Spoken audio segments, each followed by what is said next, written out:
कथा रेवती नक्षत्र का श्राप कैसे समाप्त हुआ। जैसा मैं नीतू पांडे यूट्यूब चैनल पर सबका स्वागत करती हूँ।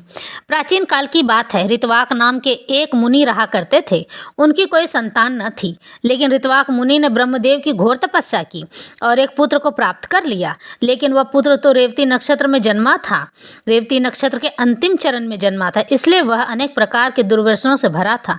वाणी भी अभद्र थी, किसी को मान आदर न देना, बदतमीजी से बात करना एवं पूजा पाठ भी नहीं करता था। पिता अगर कुछ कह देते तो पलट कर जवाब दिया करता था। ऐसी दशा देखकर ऋषि ऋतवाक अति अप्रसन्न रहते एवं एक दिन बैठे बैठे ईश्वर से निवेदन करने लगे कि ऐसे कुपुत्र से तो भला मैं एक बिना पुत्र के ही रह लेता, और करुण रुदन यानी कि रोने लगे। तभी वहाँ गर्ग मुनि आ पहुँचे और ऋतवाक मुनि ने गर्ग मुनि का मानादर किया तो गर्ग मुनि से पूछा कि मैंने अपनी पत्नी के साथ रमन तो जनहित की सोचकर संतान प्राप्ति के लिए किया था, फिर मेरी संतान ऐसी कैसे हो गई। तो गर्ग मुनि ने कहा कि हे मुनि ऋतवाक, तुम्हारे पुत्र के जन्म लेने के पीछे रेवती का अंतिम चरण का होना है। जब पत्नी से मिलाप किया था तो रेवती का अंतिम नक्षत्र चल रहा था, तो और जब तुम्हारे बालक का जन्म हुआ तो भी रेवती का अंतिम चरण ही चल रहा था, इसलिए तुम्हारा बालक ऐसा हुआ है। तब ऋतवाक मुनि ने रेवती को श्राप देते हुए कहा कि मेरे तो एक ही पुत्र था और वो भी रेवती के अंतिम चरण में जन्म हुआ तो रेवती का पतन हो जाए और रेवती नक्षत्र आकाश से कुमुदागिरी पर्वत के चारों ओर गिरकर बिखर गया, जिसका नाम रेवतक पर्वत पड़ा।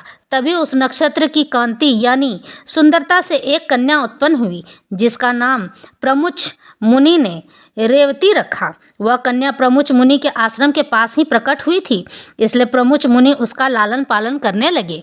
जब कन्या बड़ी हुई तो उन्होंने अग्निदेव का आह्वान करके रेवती के लिए कुशल योग्य वर पूछा।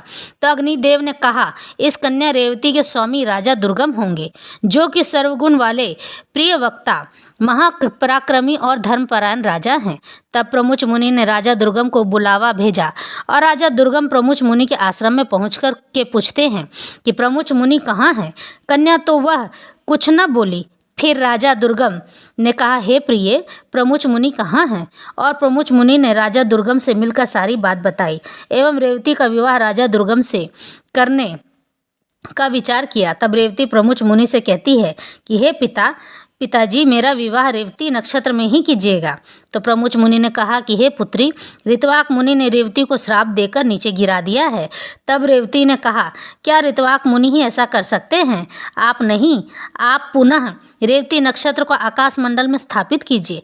तब प्रमुच मुनि ने रेवती को आकाश मंडल में पुनः स्थापित किया एवं उस कन्या का विवाह राजा दुर्गम से हो गया। इस तरह से रेवती नक्षत्र का श्राप समाप्त हुआ।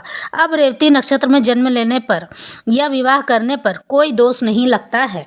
इस तरह से यह कथा संपन्न होती है।